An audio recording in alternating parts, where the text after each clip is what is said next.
Hello everyone, it's Michelle here today and I'm going to be showing you how I made one of two cards that I made for the Hero Arts YouTube channel.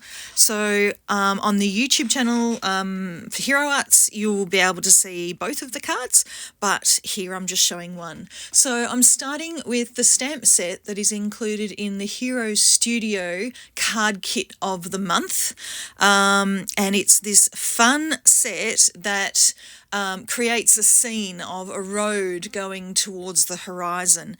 Now I started with the road so that the land and the hills were easier to place. You can see that this particular stamp has a bit of a pinch in the middle, and that makes it a little bit easy to bend at that point. So having the road already stamped there makes it easy to line it up so you make sure that it's not actually bent out of shape. So I stamped the road in Granite core ink. Then I stamped the background in Passion Flower, and I added some details using Amethyst and Azalea ink. Now, instead of using the stamp for the sky on this particular card, what I did was I used the coordinating dies and cut a mask. So I'm just adding some adhesive, some temporary adhesive to the mask here, and I'm going to be ink blending a sky behind these hills. So for the sky, I am using a pink grapefruit ink that I've just ink blended right sort of in the valley between those hills. Then I'm going in with some cotton candy core ink. Just add a little bit of pinkness to the sky, and then on top of the pink I'm adding some passion flower, so adding some purple that sort of coordinates with the hills but sort of fades out to form this really gorgeous sunset.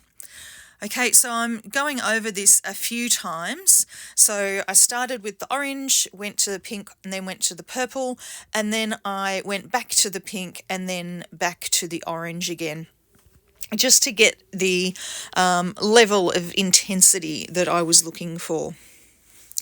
All right, so just going over there, and I didn't necessarily need to add more colour to my blending brushes. I just used what ink was still there, and it's always cool when you reveal what's underneath the mask. Now I've got one more layer of detail to add to the landscape here, and now I'm going to move on to the sentiment. There are two large sentiments, sort of outline sentiments in this stamp set. There's Big Hugs and there is Friend. And as I said before, I actually made two cards, so I used both of these sentiments while I was making these cards. But this one I'm using Friend, and I'm stamping it right on top of the landscape that I've just stamped and ink blended on, and then I'm going to stamp the shadow layer to make this look a little bit sort of 3D. So I used some of the purple again to add that shadow. I didn't really want it to stand out too much. I didn't want it to be really bold, because I am going to be cutting this out with the coordinating die, and I'm going to pop the sentiment up as well. So there's the shadow layer from stamp, and there's also going to be shadow from actually popping it up. Now I'm cutting this panel down, and it's going to be smaller than my card front. And the reason I did this is what I wanted to do was make most of the background look muted behind the sentiment that I wanted to appear bold. And in order to do that, I decided to wrap my card panel in vellum, and then it would look muted while the sentiment would not be behind the vellum, and so it would appear much more bold and detailed.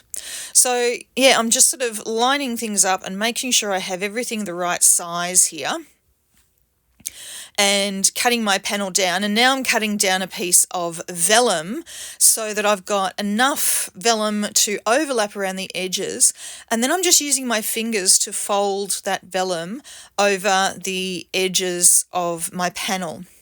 Now, a couple of things to note here. I find personally that I fold vellum a whole lot better if I don't score it, because it is actually easy to tear vellum if you score it a little bit too heavily, and I have a heavy hand when I'm using a scoring tool.